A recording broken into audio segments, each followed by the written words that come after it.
Olá pessoal, sejam bem-vindos mais uma vez a mais uma aula do módulo do paciente grave, tá?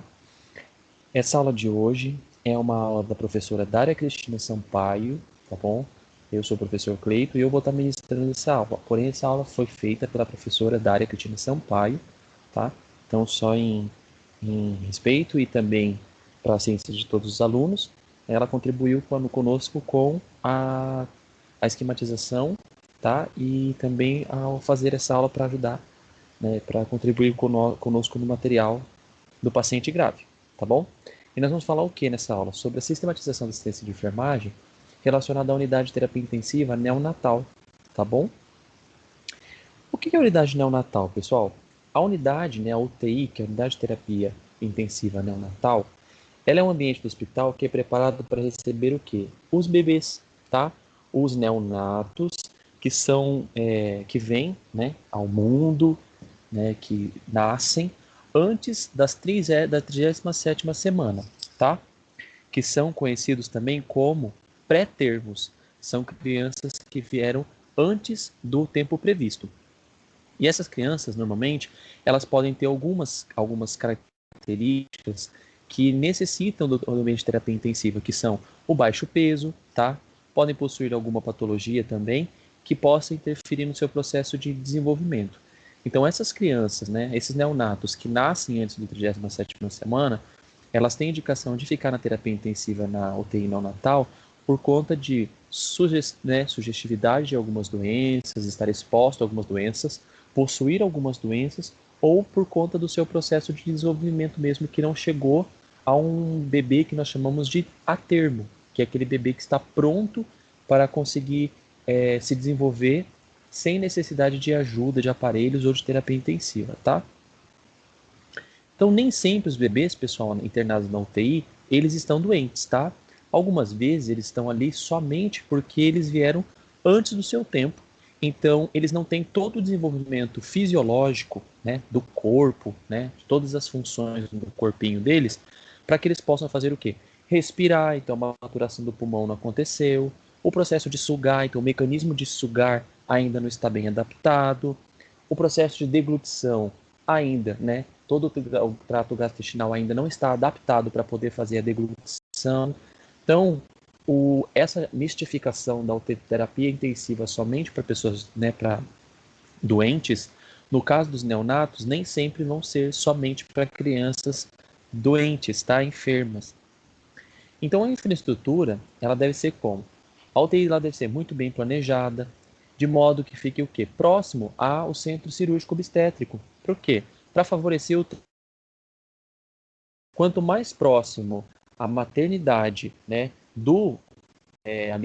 da UTI de terapia intensiva neonatal, você consegue fazer o quê? Um atendimento muitas vezes no paciente, né, num bebezinho a pré-termo, né, antes da 37ª semana que necessita de terapia intensiva, o movimento de transporte fazer ele ficar mais rápido, mais eficaz, né? Preferencialmente também que a UTI neonatal esteja no mesmo pavimento. Por quê? Porque ele possibilita também que a mãe fique próxima do neonato, então, acaso, para fortalecer também essa questão do vínculo, da possibilidade de visita, da possibilidade de transporte, tá? Outra coisa é o número de leitos.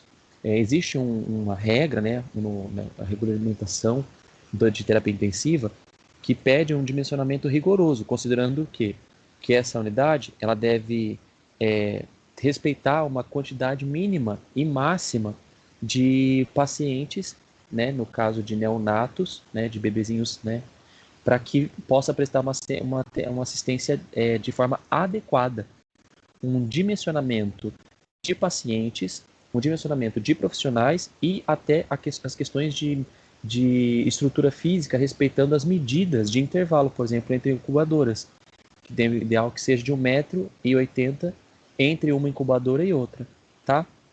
Então, quando a gente fala em terapia intensiva, pessoal, tanto de adulto quanto de neonatal, existem normas regulamentadoras, que são as NRs, tem os decretos, né, as leis que regulamentam os estabelecimentos de saúde para que eles respeitem, né, respeitem esses critérios numa construção de uma UTI no processo de equipação, de equipamentos, de infraestrutura, dimensionamento de pessoal, para que o atendimento de terapia intensiva seja rigorosamente obedecido, tá? Então, quais são os equipamentos que devem ter, por exemplo, numa UTI neonatal? Nós devemos ter uma incubadora, tá? Porque para que serve a incubadora, pessoal? Para manter a temperatura do RN, tá? Para que essa temperatura seja constante, uma temperatura ideal. Um recém-nascido, pessoal, principalmente os bebezinhos antes da 37ª semana, né? Até a 37ª semana, eles ainda não têm o processo de regulação da temperatura corpórea eficiente. Um neonato, um bebê, em geral, ele perde muito calor, tá? Ele tem pouco tecido gorduroso, então tem pouca possibilidade de produzir energia. Ele precisa aumentar, então assim, ele precisa de um aporte calórico muito maior.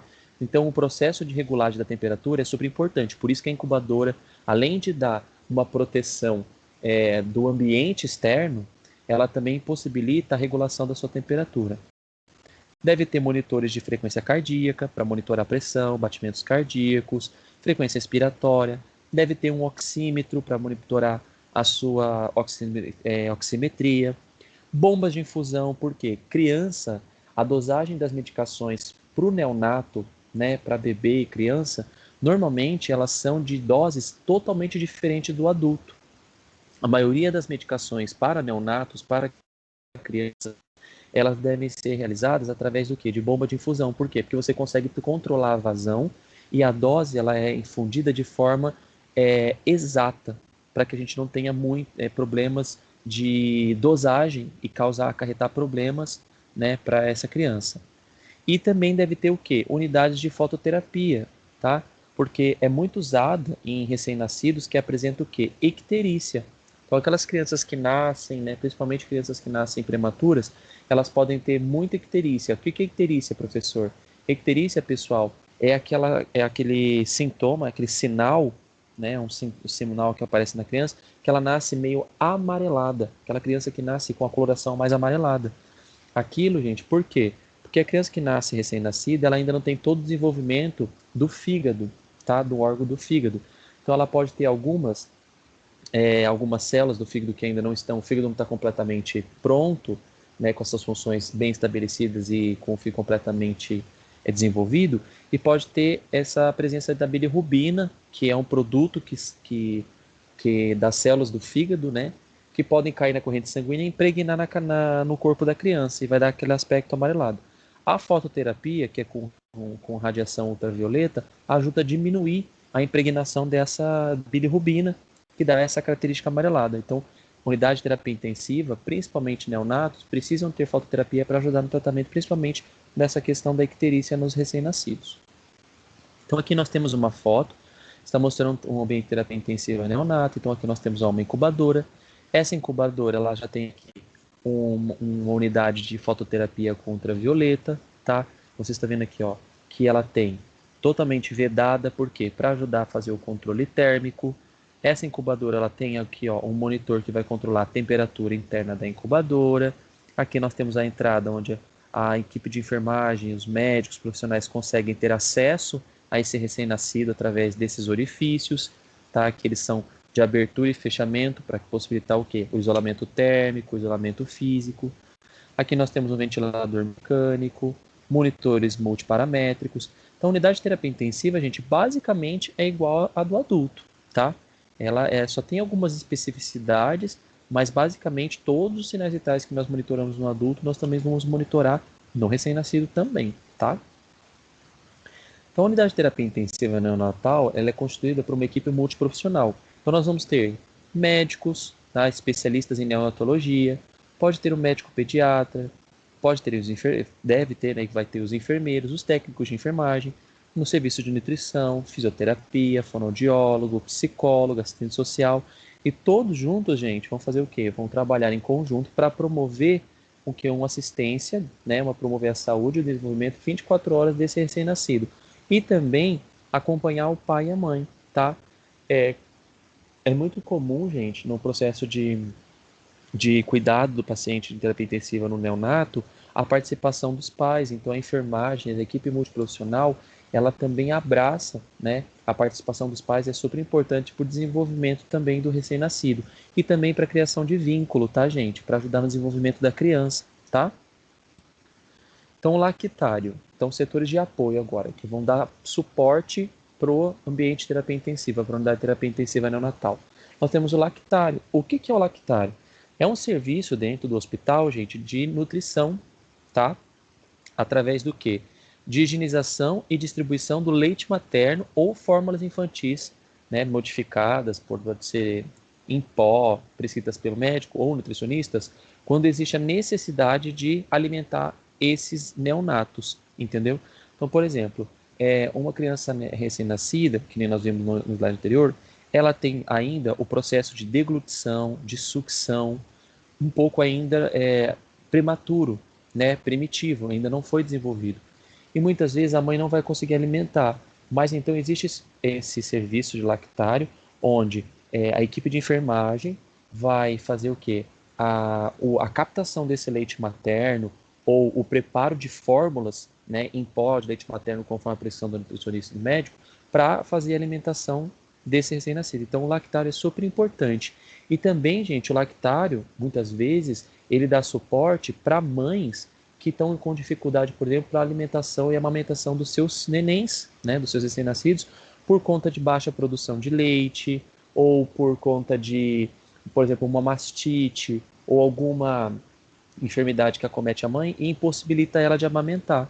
Então o lactário também vai dar esse aporte, né, esse suporte, esse aporte, para que esses bebês possam ser também nutridos, né, ser alimentados com leite, principalmente leite de origem materna, né, para que também dê suporte para outros bebês ou para outras mães que não estão conseguindo, por algum motivo, alimentar os seus recém-nascidos. Então, o lactário é um setor extremamente importante dentro do ambiente hospitalar, tá? Agora vamos falar sobre, pessoal, sobre a admissão do RN na UTI. Então a gente vai ter que saber como vamos traçar esse perfil de fluxo desse recém-nascido. Então a primeira é a procedência. Então esse recém-nascido, pessoal, ele pode vir do centro obstétrico, onde está fazendo, né, o parto, seja o parto normalmente, né, em sua maioria das vezes, um parto do recém-nascido vai ser por via cesariana, mas também pode ser vindo de outro serviço, né? Às vezes uma mãe que tem um processo de trabalho de parto prematuro em casa ou em algum outro serviço, um serviço de pronto atendimento, mas normalmente a entrada vai ser ou pelo centro obstétrico ou por outro serviço vindo de pronto-socorro, de casa ou algum outro serviço onde tem, né, o processo de parto desse recém-nascido. Então, na admissão, o recém-nascido deve ser transportado aonde? Na incubadora, no berço, tá, gente? Por quê? Porque a incubadora ou o berço, pessoal, vai garantir a proteção e a monitorização, o isolamento térmico desse bebê, como a gente viu. Esse equipamento, pessoal, aqui está o berço, aqui está a incubadora, né, com o teletransporte, porque as incubadoras, pessoal, elas são móveis, tá? Garante, gente, um conforto, segurança e monitorização desse recém-nascido, tá? Então, o transporte intra-hospitalar do recém-nascido, extremamente importante que seja dentro dessas unidades de incubadora, tá? Ou berço, tá? Anamnese materna. Então, assim, sempre é importante a gente pensar também na avaliação da mãe para a gente entender o porquê, por exemplo, da prematuridade do bebê. Então, por exemplo, detectar antecipadamente, perguntar para a mãe quais são os riscos, né? E doenças perinatais, que a gente chama, que são doenças que foram acometidas a mãe durante o processo de gestação, para a gente entender a história, por exemplo, desse bebê. Então, conhecer a história materna, saber como que foi o pré-natal dessa mãe, quais foram os exames que que ela fez durante o pré-natal, porque sabendo como foi o pré-natal, a gente tem uma ideia, por exemplo, da monitorização que foi feita dessa mãe desse recém-nascido, né? Às vezes tem mães que não fazem o pré-natal de forma correta, ou o pré-natal foi insuficiente, não foi feito de forma adequada, então é importante. As doenças obstétricas antigas, por exemplo, como os descolamento prévio de placenta, tá? Diabetes gestacional, se a mãe usava alguma medicação ou não, quais, né, às vezes acontece, mas mães que usam, são portadoras de drogas ilícitas, né, de substâncias psicoativas, intercorrências durante a gestação, né, então assim, clínicas, quedas, doenças, exames que deram alterado também é importante, tá? Então assim, nesse momento, essa anamnese materna, gente, mas disse para assim, professor, mas por que eu tenho que falar com a mãe se eu estou atendendo o bebê, o recém-nascido? Porque a mãe, gente, as condições de saúde da mãe, a história pregressa da mãe, do pré-natal, o histórico anterior, vai me dar um norte para entender o porquê da prematuridade dessa criança. Quais foram os critérios, quais foram as doenças, ou quais foram as alterações que aconteceu nessa gestação, ou no caminho dessa gestação, que levou a um processo de um parto prematuro, tá bom? Então é importante a gente saber, que nem eu falei, quais são os exames prévios, qual que é o percentil do RN, o que que é o percentil? O percentil, pessoal, vai estar relacionado com o desenvolvimento de peso, de centímetros durante a gestação. Então, se a mãe fez o pré-natal, fez os exames, ultrassom, for morfológico, todos aqueles exames que a gente faz do pré-natal, é importante para trazermos dados sobre o desenvolvimento desse recém-nascido, tá? Detecção, por exemplo, de malformações dentro do útero. É importante a gente conhecer esses exames para saber se o paciente já tinha, essa criança pode ter ou não algumas doenças como o lábio leporino, que é aquela criança que nasce com uma má formação da cavidade oral, tá? Seja do céu da boca ou até mesmo da cavidade dos lábios, tá?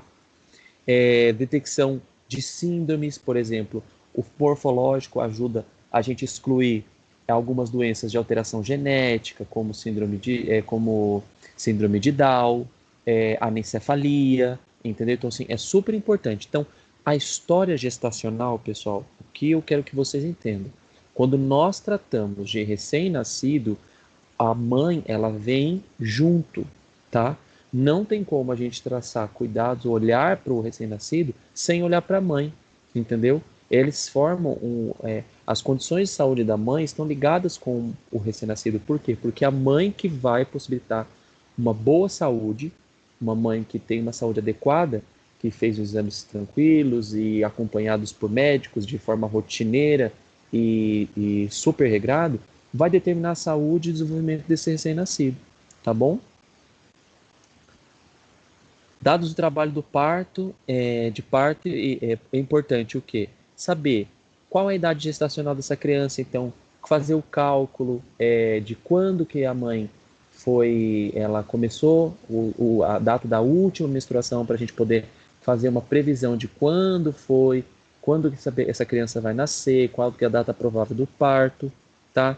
Saber também as intercorrências que teve durante o parto, porque, por exemplo, uma mãe que ficou num trabalho de parto prolongado pode ter danos para a criança, como processos de hipóxia, a criança pode ter tido, por exemplo, pode acontecer um trabalho de parto demorado, uma bolsa rota, a mãe ficou muito tempo, perdeu muito líquido, pode ter presença de mecônio, que é fezes do bebê, ele pode ter aspirado. Então, sempre quando nós pensarmos, né, no bebê, nós devemos olhar também para a mãe para a gente poder entender muito dessa prematuridade.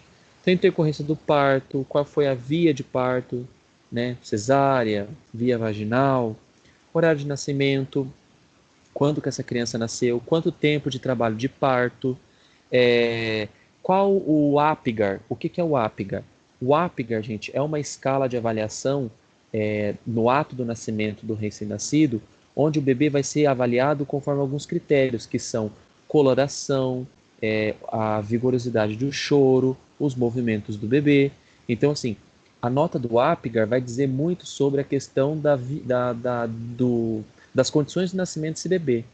Um APGAR, né, o APGAR é uma escala que vai dizer o quanto esse bebê ele estava preparado, ou ele estava viável, ou ele estava ativo para poder ter uma avaliação boa de viabilidade de vida, tá? Então, o APGAR é super importante saber também. Que nem eu disse, a presença de mecônio, que é as fezes do próprio bebê dentro do líquido amniótico, dentro do útero da mãe, né, da bolsa, né, amniótica. Se precisou, por exemplo, de medidas de reanimação dentro do centro cirúrgico, né? Se essa criança ela nasceu em parada e precisou ressuscitar, tá? O peso, o sexo, a cor, tá bom? Aí aqui, como eu estava falando, que era o Apgar, então o que, que o Apgar vai dizer? Ele é uma escala de avaliação que ele vai dizer não somente as condições do recém-nascido, ele também vai dizer se é indicativo de procedimentos a serem realizados nos primeiros minutos de vida. Então, como que ele vai? Como que a gente avalia? Aqui, o bebê ele vai receber uma nota de 0 a 10, tá? Onde, se ele receber uma nota de 0 a 3, significa que ele teve uma dificuldade muito importante, tá? Dificuldade muito importante ao nascer. De 4 a 6, uma dificuldade moderada. E de 7 a 10, ela teve ausência de dificuldades de adaptação à vida extrauterina. O Apgar, gente, ó, a gente vai avaliar o quê? Olha só. A gente avalia frequência cardíaca do bebê, respiração, tônus muscular, irritabilidade e a cor dessa criança. Então, esses 5 critérios. Então, quando a criança nasce, né, o pediatra vai receber essa criança, né, o cirurgião obstétrico vai receber essa criança e com base na frequência cardíaca desse bebê, desse recém-nascido, a sua respiração, o tônus muscular que ele está apresentando, a irritabilidade reflexa ao nascer e a cor, ele vai receber uma nota, tá? Então, assim, por exemplo, uma criança que nasceu com uma frequência cardíaca maior que 100 batimentos, então ele recebe 2 pontinhos. Ele está respirando de boa forma, chorando, mais 2 pontinhos. Tem um bom tônus, mais 2 pontinhos, então aqui já tem 6. Está irritado, né, mexendo, tossindo, chorando com vigor, mais 2 pontinhos, 8. Tem uma boa cor, uma coloração corada, rosada, mais 2. Então aqui já ganhou um Apgar de 10. Um Apgar de 10, ó, é uma o quê? Uma criança que ela não tem dificuldade nenhuma de se adaptar à vida fora do ambiente uterino. Então, uma criança que nasceu com boas condições de vida, com boas condições de viabilidade da vida fora da mãe. Então, essa nota do Apgar, gente, todos os recém-nascidos recebem no ato do seu nascimento.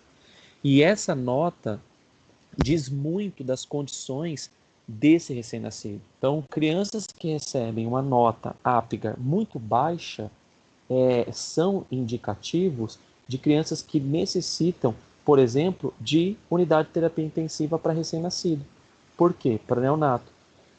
Porque existe uma dificuldade de desenvolvimento, entendeu? Um risco de morte eminente, de necessidade de terapia intensiva, de cuidados intensivos para ajudar no restabelecimento, na adaptação fora do corpo da mãe.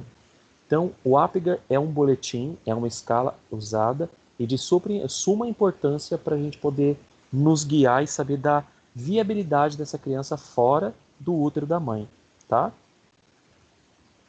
Aqui é o método Capurro somático. Então, ele é utilizado, gente, para quê? Para determinar a idade gestacional do recém-nascido, tá? Quando se não dispõe da data da última menstruação. Esse aqui, gente, é um método que normalmente ele vai ser usado porque, assim, para a gente fazer o cálculo da idade gestacional do recém-nascido, normalmente a gente pede para a mãe, pergunta para ela quando que é a data da última menstruação. E dela fala a data da última menstruação. A partir daquele dia, a gente começa a contar que aquele dia foi o dia da fecundação. E a gente começa a fazer uma conta para saber quantas semanas tem essa criança, tá? Quando a mãe, né, não tem a data da última menstruação, a gente usa esse método, tá bom? Esse método foi desenvolvido pelo Harold Capurro, tá, em 1980. Esse método ele diz o quê? 5 critérios físicos que identificam uma boa precisão da idade gestacional dessa criança, tá?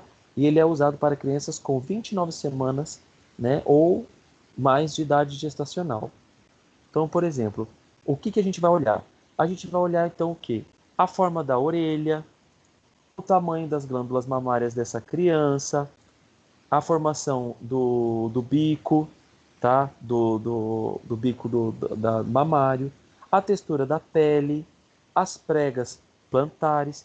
Então, assim, quanto mais desenvolvido uma criança, tá? Então, assim, quando a gente não tem, a mãe não sabe quando foi a data da última menstruação, a gente não está conseguindo calcular a idade gestacional dessa bebê. Se nós formos usar o método Capurro, nós vamos se atentar aos critérios de desenvolvimento do corpo dessa criança. Então, uma criança, quanto mais desenvolvida, mais detalhes corpóreos ela vai ter. Então, a orelha vai ter mais o quê? Mais desenhos, mais desenvolvimento, mais linhas, tá? Mais sinuosidade, que a gente fala, mais formas. Os mamilos vão ser mais desenvolvidos, a glândula mamária, a formação do bico, né, aqui, ó, do mamilo, né, o bico vai ser mais visível, a textura da pele vai ser mais grossa, mais enrugada, o pé também, tá bom? Esse é um método que a gente usa quando o paciente a gente não consegue calcular a idade gestacional por conta da falta da data da última menstruação da mãe. Então, a mesma coisa aqui, tá vendo? Ó, uma criança mais prematura, ela tem uma orelha menos desenvolvida do que uma criança mais a termo, que a gente chama, né?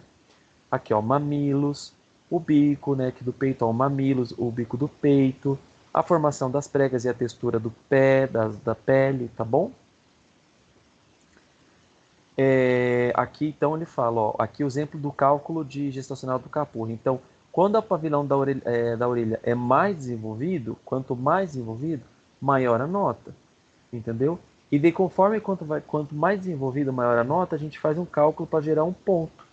E essa quantidade de pontos nos dirá mais ou menos a idade gestacional dessa criança, o desenvolvimento dela, quando a gente não tem, repito, a data da última menstruação da mãe para fazer o cálculo da idade gestacional, tá bom? Então aqui ele recebeu os pontos, tá? Mais 204, tá? Isso aqui é uma regra. Então, você olha as características, atribui a nota, a soma de pontos você vai somar com 204, vai dar igual a semana de gestação, tá? Então você soma data, a quantidade de pontos, mais 204 dividido por 7, tá? Que são a quantidade de dias de uma semana. Dividido por 7 vai dar a semana de gestação. Então, por exemplo, aqui essa criança ganhou 43 pontos com base em todos os critérios de formação da orelha, da glândula mamária, do mamilo, da textura da pele e das pregas plantares.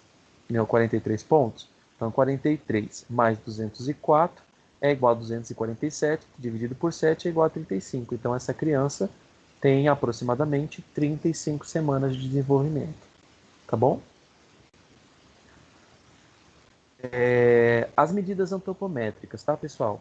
Então, é importante a gente também ter uma noção de como vai ser as medidas desse recém-nascido, para a gente entender um pouco também sobre o seu desenvolvimento, tá? Para saber, ou para ter uma ideia de o quanto essa criança é desenvolvida ou não. Então, por exemplo, o perímetro cefálico. Ele é importante para avaliar o quê? O tamanho da cabeça e o crescimento desse cérebro. Então, as crianças que são a termo, o que que é a termo? Aquela criança que nasceu no tempo correto, teve o trabalho de parto no tempo esperado, nasceu no tempo esperado, ela tem em torno de 34 a 36 centímetros de perímetro cefálico. As crianças pré-termos, que no caso que a gente está falando, que são os prematuros, que são aqueles que nascem antes de 37 semanas, eles têm em torno de 36 centímetros de perímetro cefálico, tá? E o perímetro torácico geralmente é menor do que o perímetro cefálico, mais ou menos de 1 a 2 centímetros.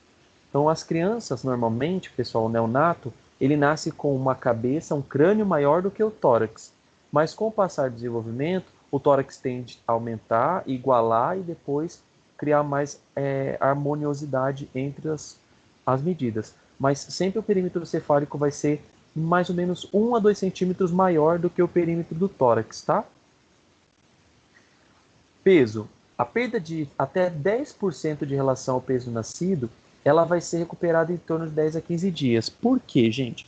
Quando o recém-nascido nasce, nos primeiros dias, pessoal, ele perde peso. Por quê? Imagina, dentro do ambiente uterino, na barriga da mãe, lá no útero, a criança ela não fazia esforço, ela não sentia frio, ela tinha nutrição, né, ali em tempo integral pelo cordão umbilical. Fora da mãe, ele vai ter perda de calor, então vai ter que queimar gordura para gerar energia, vai ter que sugar para poder se alimentar. O aporte calórico não vai ser constante como era pelo cordão umbilical, porque ele não vai mamar o tempo todo. Então, é normal que no processo adaptativo pós-útero, saída do útero, a criança tenha uma perda de peso de até 10% do seu peso, mas vai se recuperar entre 10 a 15 dias, pelo processo de adaptação. Então, esse processo adaptativo fora, né, extra-uterino, causa uma perda de peso, mas é normal, tá? É esperado até 10% e depois ele vai recuperar em torno de 10 a 15 dias, tá? O comprimento. A distância da planta dos pés ao topo da cabeça da criança, deitada na superfície oriental, forma lisa, vai nos dizer o comprimento. Então, quando eu for medir essa criança, eu vou ter que colocá-la numa mesa, vou pegar uma régua e eu vou medir da cabeça aqui, do comprimento da cabeça até a planta do pé, tá? A criança deitada na horizontal, numa mesa plana. Essa medida vai me dizer qual é o tamanho dessa criança, tá? A gente usa uma régua antropométrica de mesa, tá? É uma régua que você coloca na cabeça do paciente, a outra no pé e ela vai dar a medida. E normalmente a média dessa criança, do tamanho, tem que ser em torno de 48 a 50 centímetros para uma criança que nasceu no seu tempo correto, tá? Uma criança pré-terma, que é um neonato que a gente está falando do recém-nascido, que está antes da 37ª semana, vai ser menor, tá? Do que 40 a 50, 48 a 50 centímetros, tá bom? Então aqui a gente está mostrando nessa foto, por exemplo, ó, aqui é a técnica de enfermagem, ela está medindo o perímetro torácico dessa criança, tá? Então ela colocou a fita métrica ao redor do tórax, na linha mamilar, tá, gente? Em cima dos mamilos, tá? Então você vai colocar a fita métrica ao redor do tórax do bebê, na linha dos mamilos, e fazer a medição do perímetro torácico. E aqui, na outra foto, a gente está vendo o quê? A medição do perímetro cefálico dessa criança, tá? Não esquecendo que a cabeça sempre vai ser maior, tá? Quando o neonato nasce, a cabeça vai ser maior que o tórax, em média de 1 a 2 centímetros maior, tá? O exame físico. O ideal que você faça é a inspeção, tá? Principal do exame físico da criança, então eu sempre olhar tudo. O exame físico ele tem que ser minucioso, tá? O ideal é que seja feito de 10 a 12 horas de vida ali ao nascer, tá? E se a criança estiver bem, claro, se a criança não estiver bem, o ideal é que ele vá primeiro para a unidade de terapia intensiva. Mas em até 10 a 12 horas o exame físico do neonato seja feito para que você tenha todas as características do corpo, né? De todo o desenvolvimento físico e quais são as características do corpo desse neonato, tá bom? Na primeira inspeção, gente, quando o bebê nasce, o que a gente vai observar? Nós vamos observar, por exemplo, o comportamento. O que é o comportamento? O comportamento é os movimentos, a gesticulação, irritabilidade dessa criança. Então, essa criança ela pode nascer o quê? Ativa, que é aquela criança que nasce com movimentos, com tônus preservado, mexendo membros. Ela pode nascer hipoativa, que é uma criança que ela nasce com poucos movimentos, mas quando você estimula, ela se mexe. Ou inativa, que é aquela criança que não se mexe sozinha e nem ao estímulo, tá? Reativa, pouco reativa ou não reativa, então é aquela criança que, ao você fazer movimentos, ela responde, ao proporcionar dor, ela responde também, ou pouco reativa ou sem nenhuma reação. Ela pode nascer calma, né, ou irritada, chorosa, tá? Sonolenta ou com os olhinhos abertos, em alerta, já respondendo a todos os estímulos externos, como estímulo luminoso, estímulo doloroso, tá bom? Em decúbito dorsal, você deitando a criança em decúbito dorsal, de barriguinha para cima, você vai observar o quê? Os membros, tá? Se eles fletem de forma adequada, se ele contrai os membros de forma adequada, se as mãozinhas têm abertura, se estão cerradinhas, ela tem movimentação digital dos dedos, da mão, tá? Se ela mantém a cabeça na linha mediana durante o choro, então é aquela criança que ela tem uma postura mais retilínea, ela consegue manter numa linha corporal adequada, tá? Se a posição dessa criança, quando você solta ela, se ela volta à posição fetal, que é aquela posição é, mais encolhida, né? Aquela posição onde os membros são encolhidos e a cabeça e as pernas são encolhidas e retraídas no sentido do abdômen. Posição de sapo, que é aquela posição mais aberta, onde os membros são abertos, né? Braços e pernas são abertos, né? Como se fosse como posição de sapo, gente. Pensa no sapo, um sapo deitado de meio para cima. Então, os braços abertos, pernas abertas, tá? Essa posição também. Então, esse tipo de posicionamento vai dizer muito também do comportamento desse bebê, da sua reatividade, tá? Isso é super importante. E essa avaliação a gente consegue fazer logo que na hora que o paciente nasce, tá bom? O opistótomo. O opistótomo, gente, é um tipo de posição anormal causada por fortes espasmos musculares, entendeu? E ela afeta principalmente crianças, bebês que ainda não têm o sistema nervoso desenvolvido, tá? Então é uma posição onde o bebê ele fica extremamente rígido e ele fica numa posição mais esticada. Em vez da bebê ter a posição de mexer os braços, mexer as perninhas, ou ficar com o corpinho mais encolhidinho, na posição de opistótomo, o bebê vai ficar completamente esticado. Como que eu posso explicar? Sabe quando nós temos um paciente que tem, por exemplo, uma crise de epilepsia, uma crise convulsiva. Na crise convulsiva, a pessoa ela tende a se esticar, né? Ela faz um movimento de hiperflexão, que a gente chama, que é de esticar membros, pernas, braços ali. O epistótomo só não vai ter tremores. A criança não tem tremores, mas a criança fica extremamente esticada, tá bom? Então essa aqui, por exemplo, tá essas criancinhas, você tá vendo que elas estão com a posição um pouco mais contraída, ó, mãozinhas fechadas, o corpinho um pouco mais contraído, se remetendo à posição fetal, tá bom? Então, só para vocês entenderem, posição fetal, a posição de sapo, que é essa com membros inferiores e superiores abertos, né, estendidos, e o epistótomo, que é membros, corpo totalmente hiper estirado, tá?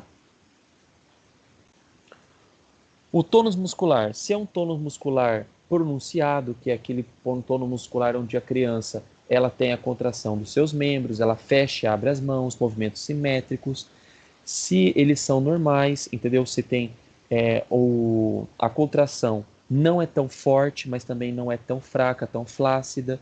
Se os movimentos são sincrônicos, coordenados, ou se a criança treme, se o choro é forte, se o choro não é, tá? Então, tudo isso a gente vai avaliar, né, no recém-nascido. E também, todos esses critérios, gente, é super importante para a gente, por exemplo, fazer a avaliação do Apgar. Porque na escala de Apgar, todos esses sinais que eu estou falando vão ser importantes para a gente poder fazer essa avaliação do recém-nascido. Aqui, gente, a gente está fazendo uma avaliação, aqui no caso, ao contrário da posição de sapo, que é os membros esticados, posição fetal, que é mais encolhido, ou epistótono, que é quando o paciente está, o bebezinho está totalmente esticado, né? Assim, esticado, flexionado, duro, flexionado não, estirado, né? Aqui nós temos a hipotonia, que é aquele bebê que ele é totalmente entregue, ele não tem tônus nenhum, ele está mole, ele tem flacidez de membros. Esse também é um comportamento ruim, tá? Uma avaliação ruim desse bebê, tá? Um paciente, nesse caso, é um neném hipotônico, hipoativo, sem choro. Então, um Apgar dele seria um Apgar muito baixo, né? Com indicação de terapia intensiva.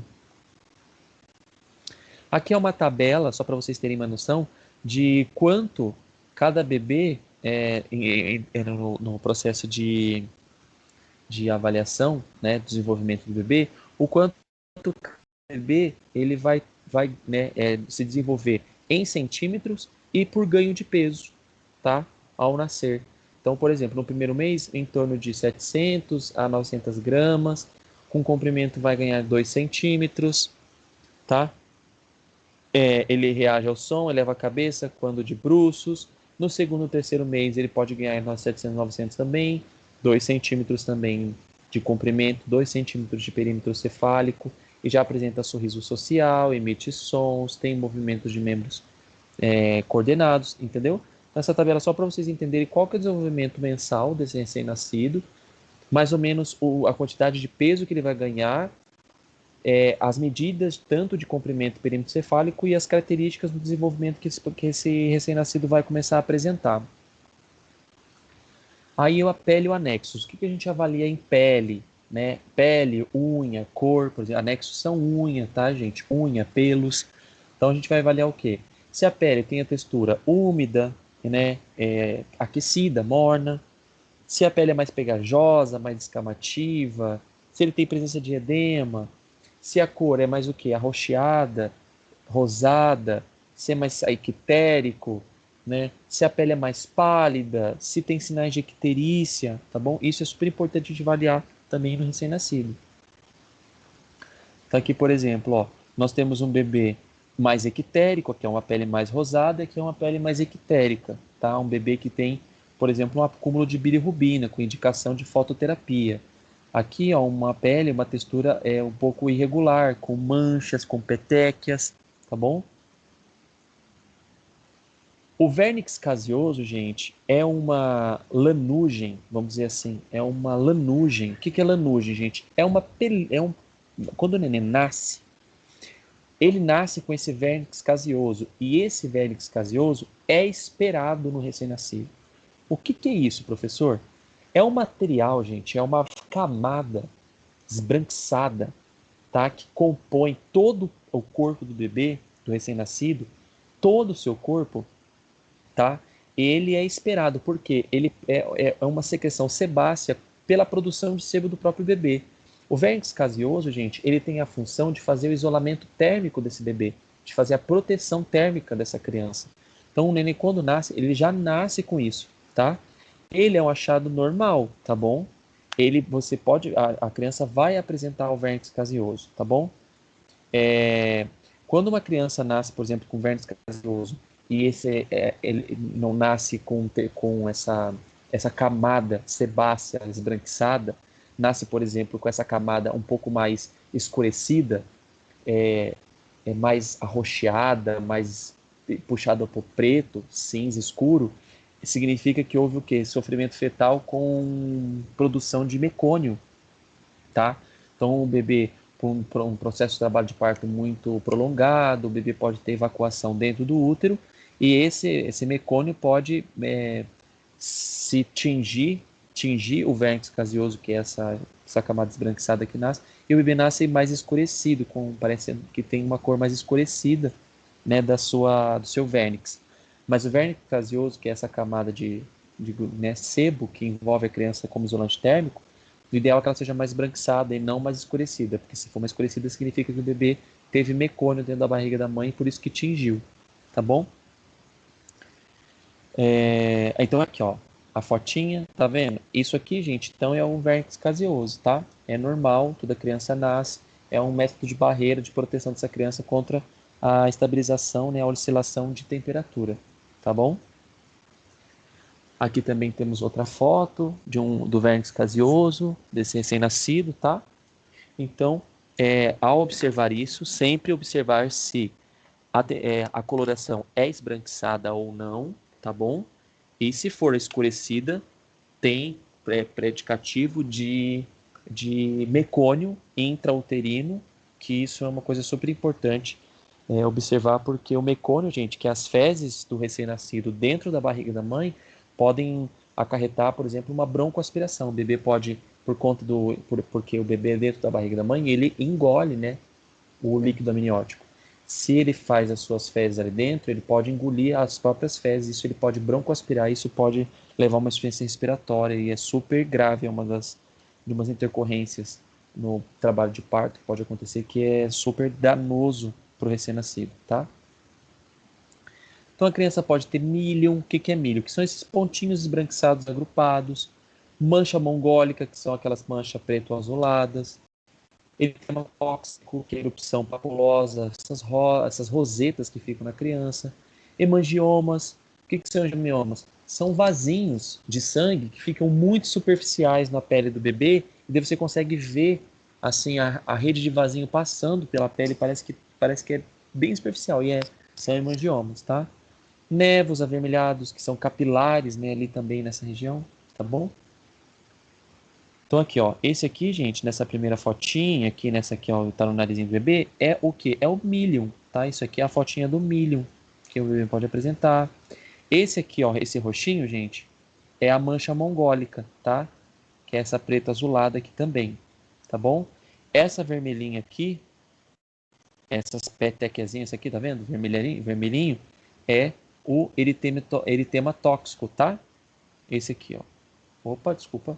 Esse aqui é eritema tóxico, tá bom?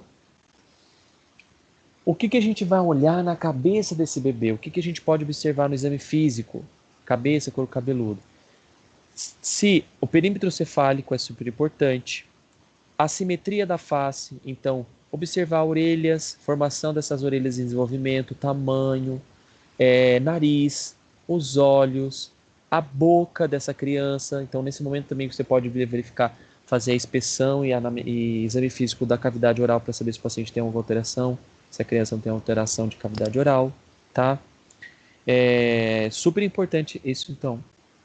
Então, por exemplo, essa criança ela tem uma microcefalia, que é o quê? Um desenvolvimento da cavidade da calota craniana e cerebral insuficiente, tá? É muito comum, a gente falou muito sobre a microcefalia quando houve aquela epidemia de chikungunya, da Zika. O Zika vírus e o vírus da chikungunya, eles causavam na mãe, né, na gestante, elas poderiam contaminar, o vírus podia infectar o recém-nascido, o feto, e o feto poderia ter uma alteração na formação do sistema nervoso central, que é o cérebro, né, medula, e poderia nascer com microcefalia. Então, isso aqui é importante a gente observar no paciente, né, no neonascido. Aqui no caso a gente já tem uma macrocefalia ou uma hidrocefalia, que aqui que é um aumento da cavidade craniana, que pode ser por uma anomalia, por acúmulos de líquido, então às vezes. Então, assim, isso sempre a gente observa, tá, galera? Sempre vocês vão observar no exame físico do neonascido. Aqui, por exemplo, ó, uma alteração nas dimensões da face, então, aqui nós temos olhos que não estão alinhados, que têm divergência, né? Aqui, ó, nós podemos observar que o alinhamento ocular ele é divergente, tá? Aqui, por exemplo, na face dessa moça, dessa menininha, é uma face que tem algumas alterações que podem sugerir uma alteração cromossômica, uma doença genética. Então, sempre é importante a gente observar o recém-nascido, todos os aspectos, face, corpo e todos os critérios de corpóreos do bebê no processo de exame físico, inspeção, palpação, tá? As fontanelas. O que são as fontanelas, gente?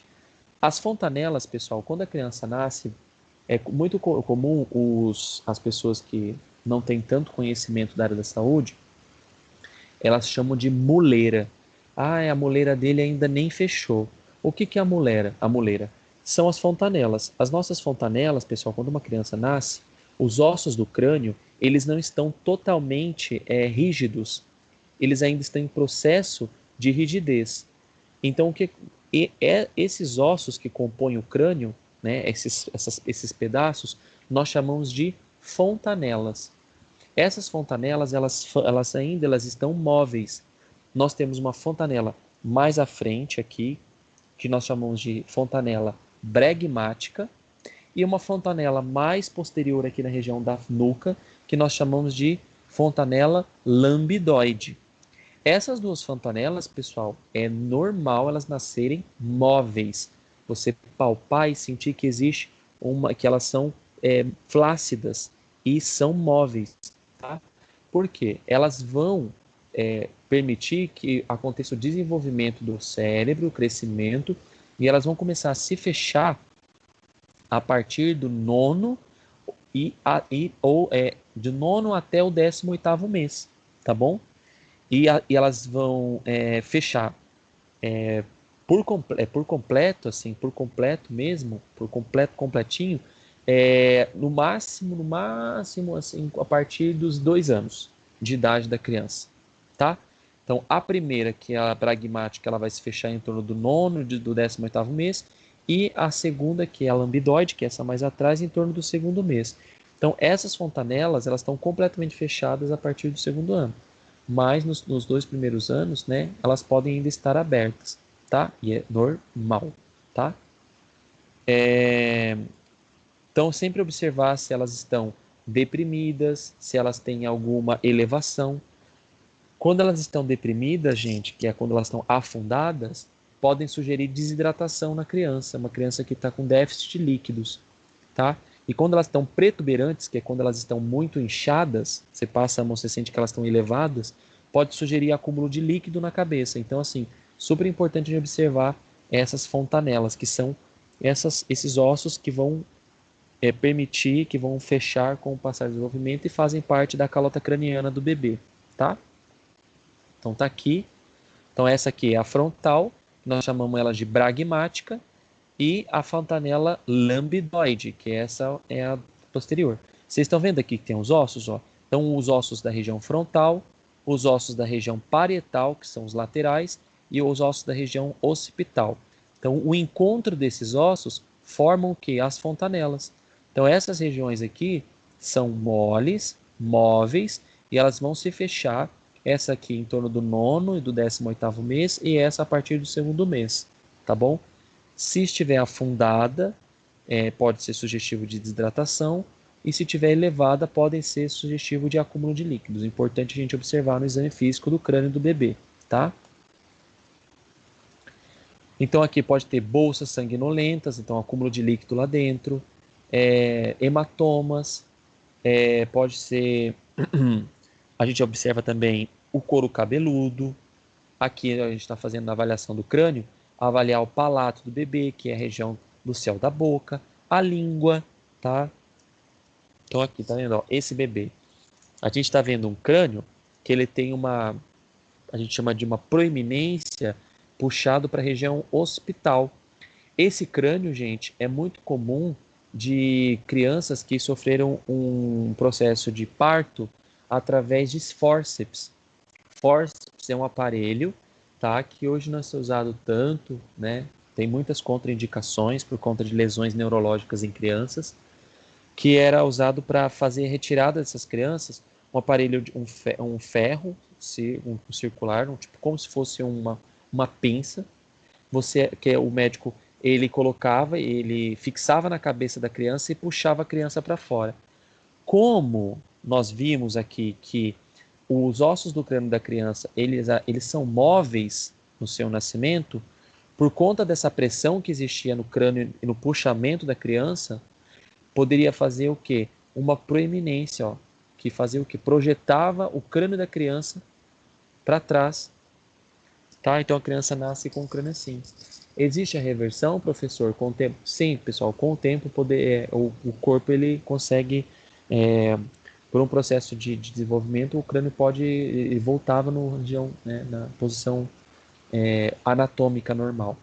Mas pelo fato da pressão, pelo fato de você fazer uma pressão e puxar, poderia, a gente teve casos assim de causar lesões neurológicas no bebê. Então, hoje não é indicado, existem muitas contraindicações, tá? Aqui é o lábio leporino, que é, né, também chamado de fenda palatina, que algumas crianças podem apresentar, que é a alteração do céu da boca, tá? Então aqui, ó, que é uma anomalia que a criança pode nascer, tá? Mas pode ser visto, gente, durante o processo de pré-natal, através do ultrassom, do morfológico, tá bom?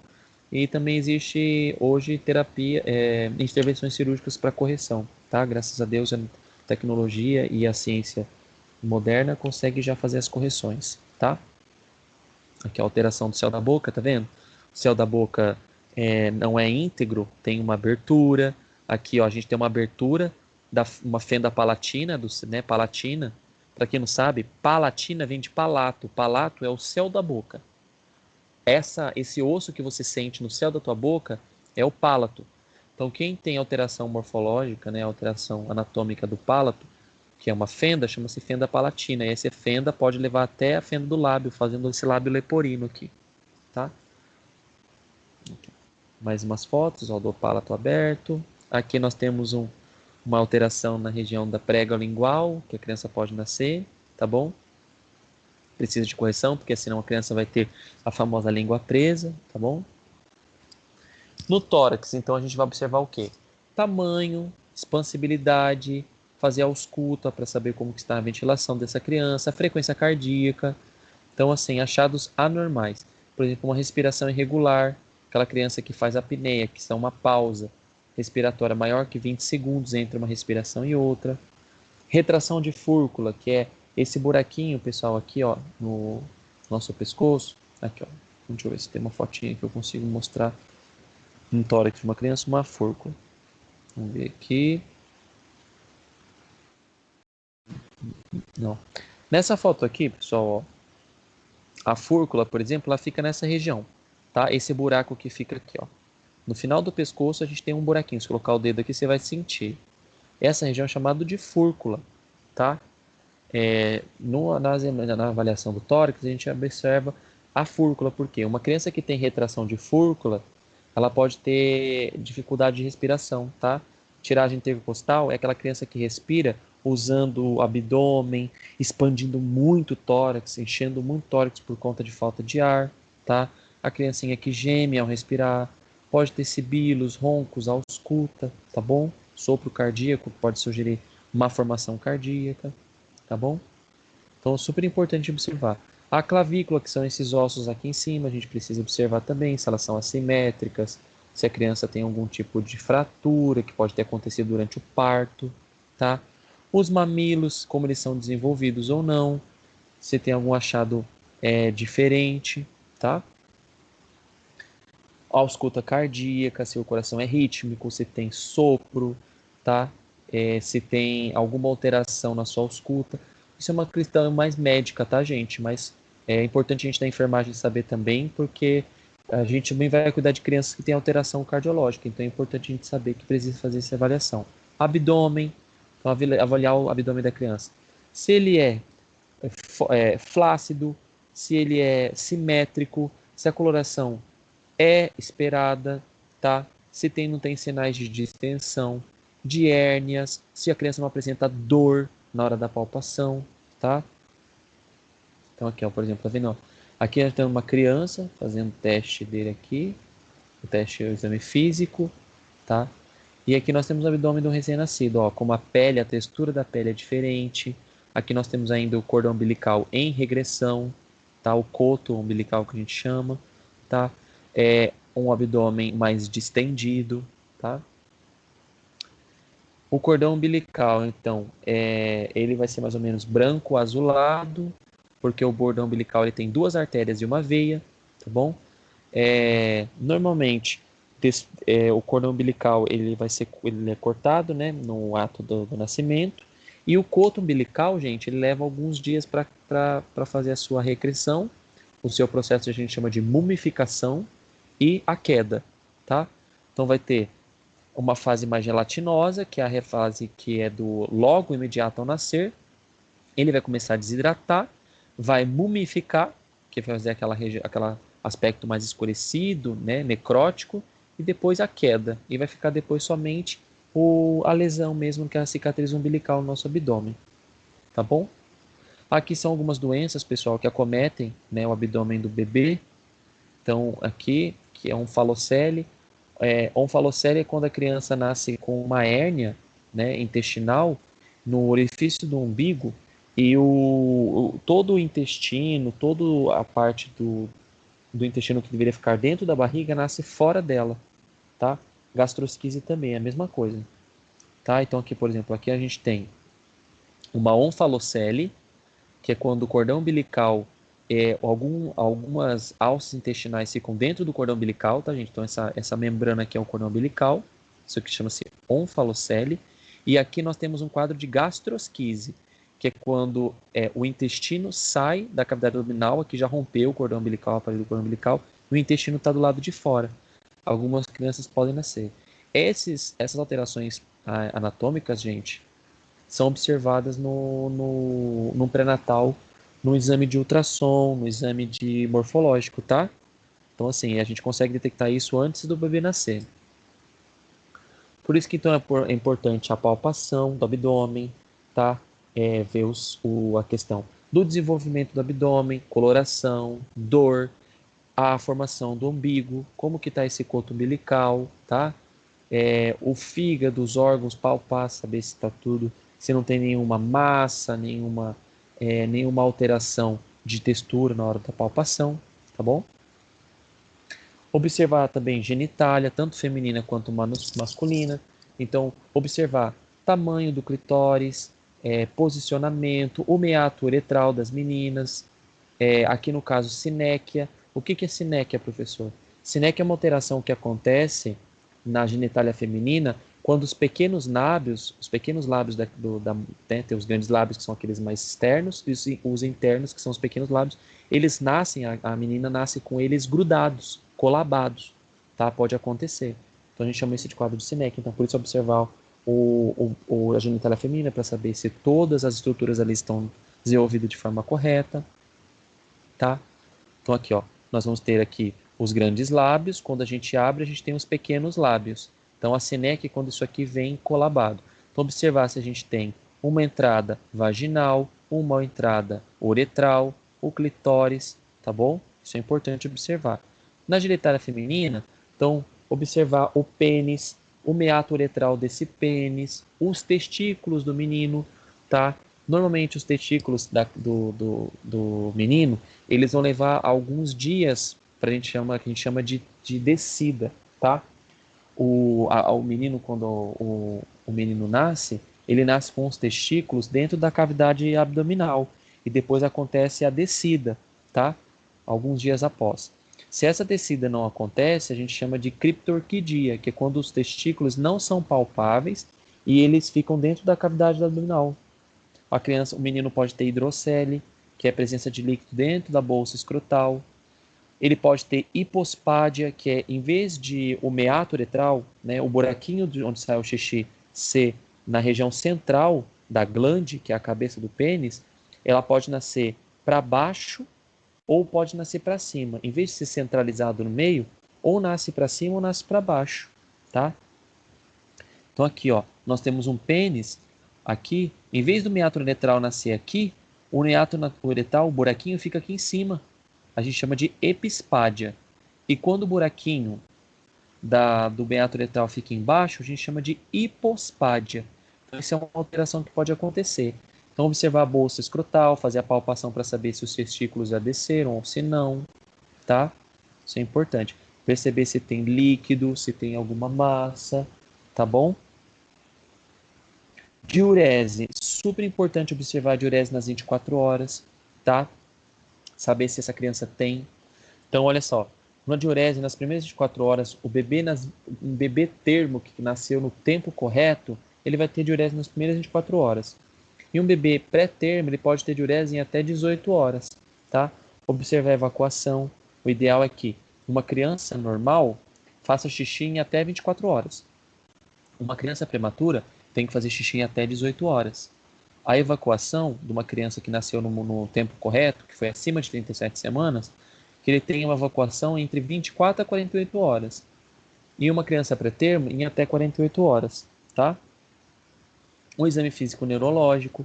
Então, esses exames aqui, pessoal, eu vou falar sobre eles, mas são exames mais relacionados ao exame físico que acontece pelo pediatra ou pela enfermeira, que é o reflexo de Babinski, que é o estímulo da região plantar do bebê para saber se ele tem a abertura dos dedinhos. O Moro, que é o paciente, a gente pega a criança, faz uma elevação e faz um movimento de queda, de baixar a criança assim, né? A gente levanta, pega a criança no colo com as duas palmas das mãos e depois você faz uma leve descida para saber se ele tem um movimento de abrir os membros, tá? Coloca o bebezinho de pé, segura ele pelo corpinho e vê se ele tem um movimento de marcha, que é colocar um pezinho na frente do outro. O reflexo de sucção para avaliar se ele tem condições de fazer a sucção do leite materno. Reflexo de procura, que é você pegar alguma um algodão, ou até qualquer coisa, uma ponta, um pedaço de uma luva, e passar na boca do bebê e ver se ele acompanha o movimento do estímulo para que esse movimento significa que ele está procurando para ajudar no processo de sucção e de amamentação, tá? Então aqui, ó, o movimento aqui ele está fazendo avaliação de punho, né? Que movimento de pinça. Aqui é o reflexo de Moro, tá, gente? O médico vai pegar o pediatra ou a enfermeira nas duas mãozinhas, faz uma elevação e solta, e ele vai ter que, pelo sustinho, ele faz esse movimento aqui de abrir os bracinhos. Isso é um reflexo de Moro, tá? Então, quais são os distúrbios respiratórios do recém-nascido? As principais causas de internação de neonatal, gente, são por conta de aumento de frequência cardíaca, frequência respiratória, que é uma frequência maior que 60, né, movimentos respiratórios por minuto. Retrações torácicas, então malformações de tórax, de músculo, tá? Malformações pulmonares. Uma criança recém-nascida, pré-termo, né, que nasceu antes das 37 semanas, pode ter o desenvolvimento do tórax, de tórax e pulmão insuficiente, sendo necessária intubação, tá? Gemência, cianose, queda de saturação, tá? Então sempre é importante a gente avaliar o quadro clínico e também pedir algum, né, fazer o exame do estado gestacional da mãe, como foi, os dados clínicos do recém-nascido, alguns exames radiológicos, exame de gasometria, que é pedir o sangue, colher sangue do bebezinho para saber se ele está oxigenando de forma correta, tá? As doenças que mais levam o paciente para UTI são problemas anatômicos, doenças relacionadas à obstrução de vias aéreas, taquipneias, má formação de vias aéreas, necessidade de intubação, aspiração de mecônio por trabalho de parto prolongado, anomalias, pneumonias, tá? Alterações cardiológicas, alterações de hiperglicemia ou hipoglicemia, acidose, hipertensão, doenças neuromusculares, tá bom? Só que isso é importante a gente saber, pessoal, só que é uma conduta mais médica, tá bom? Mas é importante a gente ter um pouquinho dessa noção, tá? Sinais vitais. O paciente, gente, na UTI, o recém-nascido, dentro da terapia intensiva, o ideal é que nós vejamos os sinais vitais de 2 em 2 horas, tá? A dieta deve ocorrer de 2 em 2 horas, de 3 em 3 horas, tá? Através da sondinha, se for o caso do recém-nascido, ou através se for o leite materno, né? Se for administração do leite materno, de 2 em 2 horas, de 3 em 3 horas. A mudança de decúbito de 2 em 2 horas, para a gente prevenir lesões por pressão. Trocas de fralda, tá? No momento da verificação, observar os sinais vitais novamente, mudança de decúbito, tá? Manter o paciente na incubadora, com o berço aquecido. Então, a mudança de decúbito aqui. Essas técnicas são técnicas usadas, pessoal, na terapia intensiva de recém-nascido, que é a técnica da rede e essa aqui, que é um bichinho, né, que vai simular o quê? Todas essas duas técnicas, gente, é para ajudar no processo de adaptação extrauterina, para não causar um trauma muito grande no recém-nascido. Porque o recém-nascido, alguns estudos mostraram que o uso desses brinquedos assim de tecido ajudam a dar maior conforto, segurança e ajuda no desenvolvimento neuromotor psicológico do recém-nascido. Porque o trauma de retirar o bebê antes do tempo do útero materno pode retardar o processo de desenvolvimento. Então essas técnicas são muito efetivas, tá? O acesso venoso. No terapia intensiva, normalmente o médico pode fazer o acesso venoso através do umbigo, tá? Do cateterismo umbilical, tá? Que é puncionar a artéria umbilical ou a veia umbilical para fazer medicação por ali, mas é de curta permanência. Pode se passar um catéter central, tá? Pode ser flebotomia quando se usa faz uma captação de uma veia através de um processo cirúrgico, o médico corta e faz uma flebotomia. Pode ser acesso periférico, tá bom? Depende muito da indicação do médico e da indicação da terapia que o médico vai usar para essa criança. Nos cuidados de manipulação do acesso venoso. Então, a gente sempre fazer o quê? Sempre realizar a desinfecção das conexões, principalmente do recém-nascido, pessoal. Porque o recém-nascido a gente tem uma dificuldade do sistema imunológico ainda não estar desenvolvido, então eles têm grandes riscos de adquirir infecção hospitalar. Então, sempre que for fazer medicação, fazer a desinfecção do catéter para injetar qualquer tipo de medicação, tá? testar o retorno venoso, saber se realmente está voltando sangue, então aspirar para ver se está voltando sangue, se aquele até acesso está perto.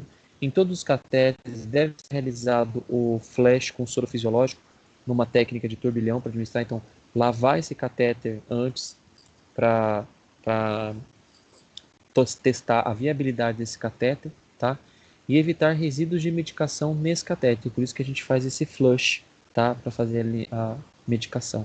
E sempre usar técnica séptica com uso de algodão e álcool para fazer administração, para evitar o mínimo de infecção hospitalar para recém-nascido, uma vez que eles têm debilidade do sistema imunológico.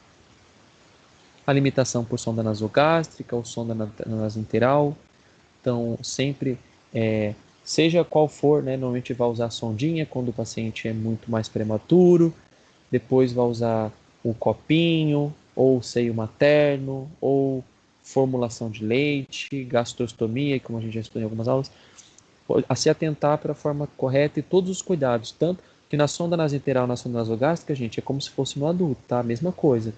Fazer a dieta, lavagem da sonda, manter a sonda fechada depois da medicação, tá?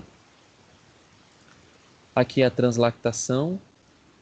Aqui, gente, não sei se vocês perceberam que a translactação aqui, ó, vocês estão vendo que tem um leite, um fiozinho e a criança está mamando, tá?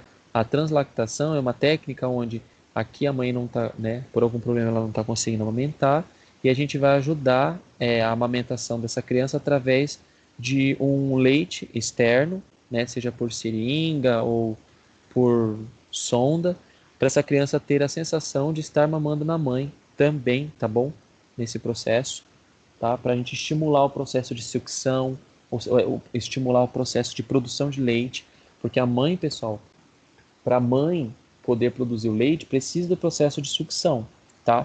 O sistema de produção de leite, nosso corpo, o estímulo do nosso corpo, né, no caso da mãe, o estímulo da produção de leite é feito pelo processo de produção de um hormônio chamado prolactina.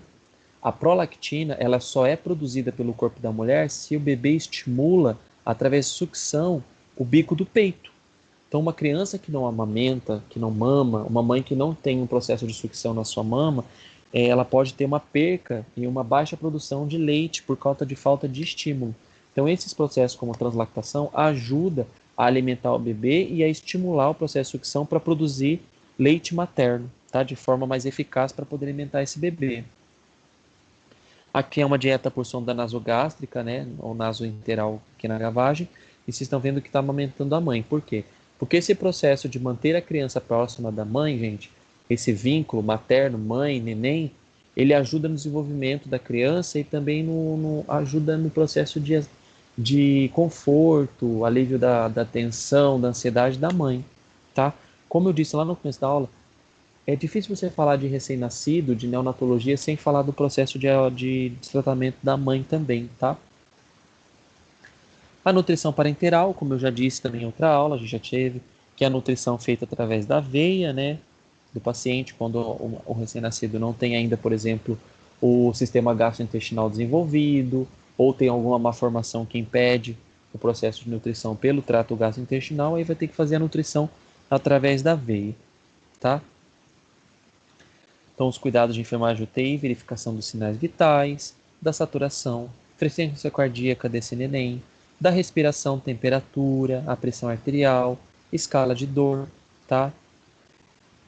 Sempre pensar nesse processo de respiração, o aquecimento, os cuidados com as técnicas para não levar infecção para esse bebê, acompanhar o peso, a circunferência, o desenvolvimento da cabeça, tórax, os reflexos que essa criança está apresentando. Isso é super importante, esses cuidados de enfermagem, tá?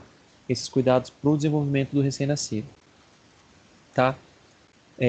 Como eu disse também, já técnicas assépticas, oxigenoterapia, observar o batimento cardíaco, coloração da pele, higienização, controle de peso. O curativo do coto umbilical deve ser feito diariamente, tá? No ambiente de terapia intensiva, até que aconteça a queda, aquelas etapas, né? Gelatina, mumificação, queda, tá? Mudança de decúbito para evitar lesões, deformidades. Manter na incubadora para o processo de, de equilíbrio de temperatura, proteção, tá bom? Fototerapia no caso de um paciente que tem icterícia, a criança que precisa por conta do acúmulo de bilirrubina, tá?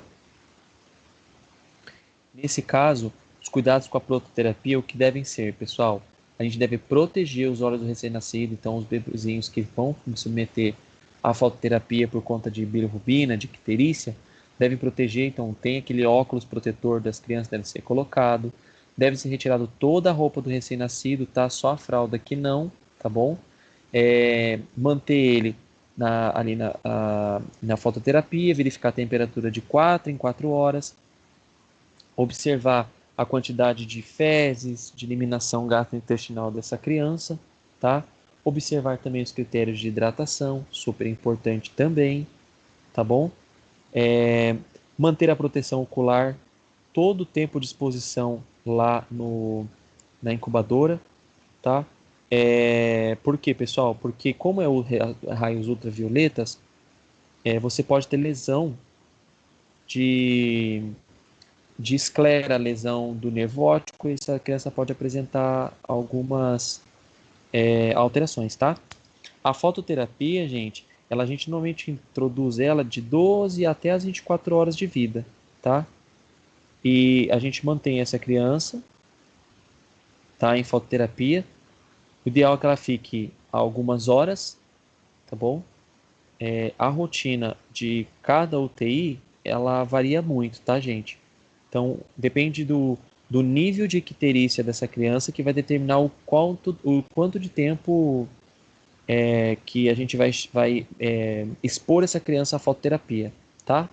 E sempre o médico vai pedir para expor ele à fototerapia para ajudar a diminuir a bilirrubina, a icterícia, e pedir exames de sangue para controlar no exame de sangue se essa bilirrubina está sendo eliminada, tá? Do corpo do bebezinho. Então aqui ó, nós temos uma criança em fototerapia com o protetor ocular, tá? Tá o corpo exposto, então o ideal é que na fototerapia tenha uma maior superfície de corpo exposta para que os raios ultravioletas ajudem a diminuir a icterícia. Os cuidados com a região entubada, né, com a criança entubada, no caso aqui, são aquelas crianças que precisam de suporte ventilatório, com tubo orotraqueal. Não esquecer que a manipulação do recém-nascido com tubo orotraqueal, gente, é super importante, por quê? Porque o tubo orotraqueal do recém-nascido não tem cuff, que é aquele balãozinho que mantém ele fixo na traqueia, tá? O que mantém ele fixo é a fixação no rosto. Então, quando for movimentar, manipular esse bebê, toma bastante cuidado para não tracionar o tubo, né, e causar uma extubação desnecessária, tá? Então, aqui, ó, tá vendo aqui? Essa fixação externa é o que mantém o tubo na traqueia do paciente e não o cuff, tá? O cuff é para adulto, né? Recém-nascido não tem. O banho mesmo que em caráter higiênico, né, para fins na higiene o bebê, sempre deve ser feito com segurança, tá? Então, sempre pensando que o banho ele não deve ser um banho extremamente prolongado, tá? Para que não causa perda de calor nessa criança, tá? E também para que a gente não permita que essa criança seja colonizada por bactérias. Então, sempre importante o banho em terapia intensiva também. Realizar rodízio de dispositivos, então, uma atenção redobrada quanto à manipulação de alguns dispositivos. Então, sempre quando você tiver, por exemplo, um oxímetro no nenezinho, faça o rodízio desse dedinho de 2 a 3 horas. Por quê? Como a pele do recém-nascido é muito sensível, gente, tudo que se coloca no bebê, todos os sensores, fios, eletrodos, eles tendem a fazer lesão, porque é uma pele muito sensível. Então, fazer o rodízio, coloca o oxímetro, cada 2, 3 horas, muda o dedinho. Se tem alguma coisa colada no tórax, observa de 2 a 3 horas, dá uma olhada, dá uma retirada, dá uma olhada no adesivo para ver se não está fazendo lesão, tá bom? Porque a pele do recém-nascido é muito sensível, tá? Então esse rodízio de dispositivos é importante. Tomar bastante cuidado ao infundir drogas no recém-nascido, porque o extravasamento de algumas drogas pode causar lesão, pode causar alergia, bolha, dor na pele, porque, como eu disse, é uma pele ainda que não está madura, que não está desenvolvida e pode fazer lesão. Adesivos, o uso de adesivos pode aumentar lesões, então, como eu falei, eletrodos, ficar colado muito tempo na criança faz lesão. tem que fazer rodízio, tem que fazer troca, tá? E o papel da equipe de enfermagem, né, é o quê? Prevenir e minimizar todos os tipos de agravos para a gente fazer com que essa criança tenha o maior desenvolvimento possível, consiga fazer o seu desenvolvimento normal e conseguir o processo de alta para continuar o seu desenvolvimento em casa junto de sua mãe. Ok? Obrigado, gente, mais uma vez pela atenção de vocês e até a próxima, tá? Tchau!